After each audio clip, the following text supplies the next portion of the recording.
नमस्ते दोस्तों, आज हम लोग बात करने वाले हैं कि जब भी हम लोग बाइक लेते हैं तो हमको क्या-क्या चीज़ें अपने दिमाग में रखनी चाहिए या फिर क्या सोच के कोई भी बाइक लेनी चाहिए या किसी भी बाइक को रिजेक्ट करने के लिए हमको क्या कारण हो सकते हैं।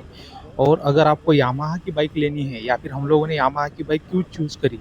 क्योंकि 150 सेगमेंट ऐसा है कि उसमें बहुत सारे ऑप्शन अवेलेबल है मार्केट में, लेकिन हम लोगों ने बाकी के ऑप्शन को छोड़ के और सिर्फ़ यामाहा एफजेडएस क्यों चुनी है, इसके बारे में हम आज बात करने वाले हैं। तो चलिए आज के वीडियो को हम लोग शुरू करते हैं। आज हम लोग जा रहे हैं मुंबई से हम लोग पुणे की तरफ जा रहे हैं और पूरा राइडिंग करते हुए जा रहे हैं हम लोग, क्योंकि हमारा रेलवे का जो टिकट था वो कंफर्म नहीं हुआ था। तो हम लोग यहाँ से निकल के अभी तो बाइक से पुणे जा रहे हैं और पुणे से हम लोग आगे का सफ़र जो है अपना कंटिन्यू करेंगे, वो हम लोग ट्रैवल से करेंगे। तो सबसे पहले हम लोग ये बात हमको समझनी चाहिए या फिर कोई भी बाइक सिलेक्ट करने से पहले हमको हमारी जो रिक्वायरमेंट है कि हम लोग बाइक ले क्यों रहे हैं, ये चीज़ को ध्यान में रखना बहुत ज़्यादा ज़रूरी है। क्योंकि बहुत बार ऐसा हो जाता है कि हम लोग ढाई गड़बड़ में या फटाक से या फिर किसी के सलाह की वजह से या फिर किसी दोस्त ने कोई दूसरा बाइक ले लिया, तो हमको भी वही लेना है। किसी के देखा-दाखी में कोई भी बाइक को सिलेक्ट कर लेते हैं, कोई भी बाइक चुन लेते हैं और उसमें बहुत सारा इन्वेस्टमेंट भी कर देते हैं। क्योंकि आजकल बाइक का जो वैल्यू है या फिर जो प्राइस है वो बहुत ज़्यादा बढ़ गया है। तो ऐसे में बाइक भी बहुत महँगी आती है, फिर उसको मेंटेनेंस का खर्चा भी बहुत रहता है और उसके साथ में और सारी दिक्कतें रहती है। तो आपको बाइक कौन-सी चाहिए या फिर आपकी ज़रूरत क्या है, ये आपको समझना बहुत ही ज़्यादा ज़रूरी है। तो जैसे ही आपको बाइक लेना है, तो सबसे पहले तो 2-3 चीज़ों को आपको ध्यान में रखना ज़रूरी है कि सबसे पहले आपके दिमाग में ये आना चाहिए कि आप बाइक किस पर्पज़ से ले रहे हो या फिर आपका यूज़ क्या है? आप कौन है मतलब? आप स्टूडेंट है, कोई बिज़नेसमैन है या फिर आपका यूज़ कैसा है? या फिर आप ट्रैवल बहुत ज़्यादा पसंद करते हैं या फिर आपको सिर्फ़ घर से ऑफ़िस और ऑफ़िस से घर ही आना है या फिर आपको कोई खेती-किसानी का काम करना है, जहाँ पे आपको बहुत ही ऑफ़लाइन ऑफ-रोडिंग बहुत करना पड़ेगा या फिर उसके ऊपर आप मतलब बहुत सारा वो बोझा वग़ैरह लेके जाना चाहते हैं, तो आपको सॉलिड बाइक चाहिए। तो ऐसी सारी चीज़ों का ध्यान में रखते हुए आपको बाइक का सिलेक्शन करना चाहिए। तो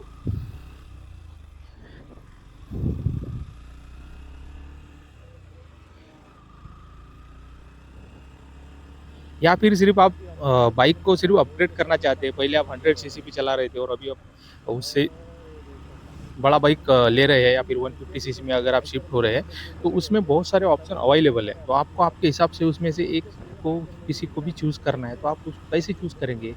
तो ये सारी बातों के बारे में आपको पहले ही सोचना ज़रूरी है, क्योंकि एक बार अगर आपने बाइक ले लिया, तो फिर उसको बार-बार चेंज तो नहीं कर सकते या फिर चेंज करेंगे तो फिर बहुत बड़ा नुकसान भी हो सकता है। तो ये बहुत सारी चीज़ें रहती है, जैसे कि आप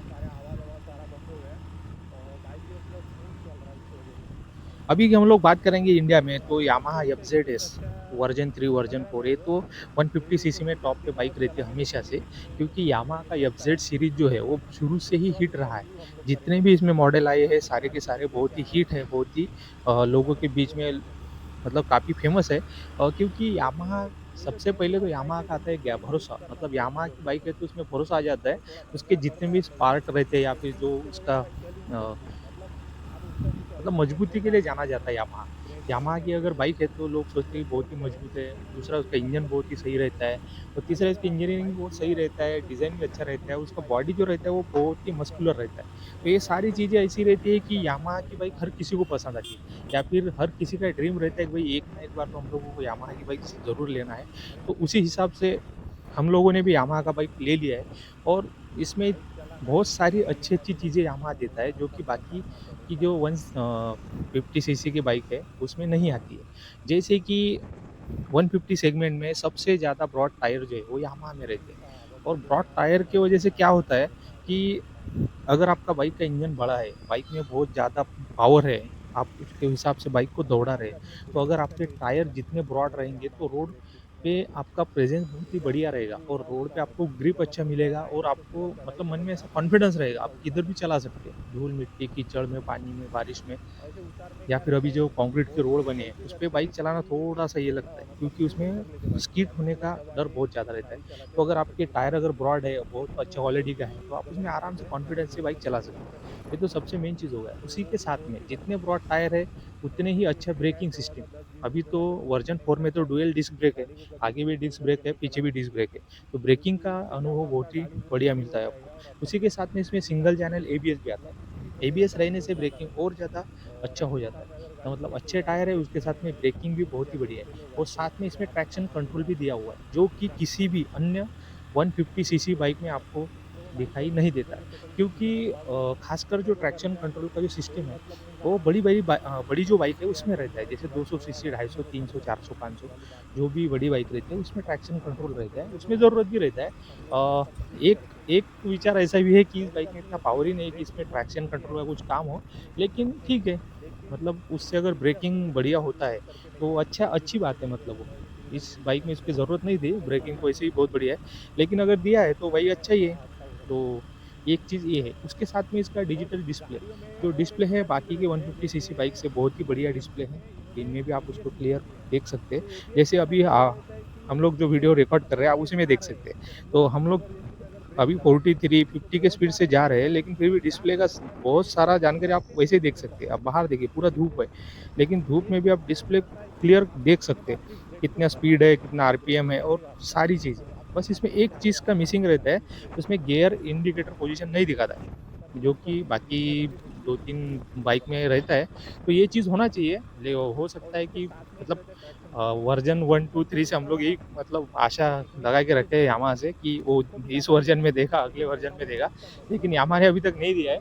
वही सेम अगर MT-15 की बात करें, वो भी 150 सीसी बाइक है, तो उसमें दिया रहता है। तो इसमें भी देना चाहिए, एफजेड सीरीज़ में भी यामाहा को देना चाहिए। तो हो सकता है अगला जो वर्ज़न है उसमें आ जाए। तो ये एक चीज़ थोड़ा-सा कम है, बाकी सारी चीज़ें हैं। तो ऐसे बहुत सारी चीज़ें और साथ में इसका जो डिज़ाइन दिया है वो बहुत ही ज़्यादा मस्कुलर है, देखने में बहुत ही बढ़िया लगता है। उसमें प्रॉब्लम ये है कि उसका जो टैंक पैनल है वो प्लास्टिक का रहता है। तो ये एक खराब चीज़ है जो कि यामाहा को सुधारने की बहुत ज़्यादा ज़रूरत है, क्योंकि टैंक पैनल प्लास्टिक का होने की वजह से और जैसे अभी ये देखिए गड्ढे ही गड्ढे रोड पे, तो ऐसे रोड बहुत ज़्यादा इंडिया में रहते। तो बहुत सारे लोग गड्ढों के बीच में से गाड़ी चलाते हैं। तो ऐसे में क्या होता है, टैंक पैनल के ऊपर सीधा उसका प्रेशर आता है। अब देखिए गड्ढे, गड्ढे, गड्ढे, गड्ढे, तो गड्ढों से भरी रोड चल रही है, तो ऐसे में टैंक पैनल का ढीला होना बहुत ही आम बात है। और टैंक पैनल प्लास्टिक का होने की वजह से उसका कुछ इलाज भी नहीं कर सकते। मतलब वो ऐसे ही रहेगा, वो हिलता रहेगा, डुलता रहेगा, फिर टैंक पैनल के बीच में जो क्या पाएगा वो देखने में बहुत ही खराब लगता है। तो यामाहा की एक ये चीज़ बहुत गलत लगती है और ऐसा लगता है कि चीप क्वालिटी का, मतलब मटेरियल तो ठीक-ठाक है, लेकिन उसका जो लॉकिंग सिस्टम है वो बहुत ही चीप क्वालिटी का है। तो उसमें सुधार करना ज़रूरी है यामाहा को। बाकी सारी चीज़ें तो अच्छी लगती है, 2-3 चीज़ें थोड़ी-सी खराब लगती है और उसके साथ में टैंक का जो साइज़ है वो थोड़ा-सा बढ़ा देना चाहिए। तो अभी इसमें 10 लीटर का टैंक है, लेकिन इसमें क्या है, एफआई सिस्टम है, फ्यूल इंजेक्शन सिस्टम है। तो फ्यूल इंजेक्शन सिस्टम में क्या रहता है कि इसमें एक पेट्रोल का मतलब एक पंप रहता है, जो कि आपके पेट्रोल को आपके इंजन तक पंप करता है। और सबसे बड़ी चीज़ ये रहती है कि वो पंप हमेशा पेट्रोल में डूबा होना रहना चाहिए। मतलब डूबा हुआ रहेगा तभी आपकी बाइक अच्छे से चलेगी।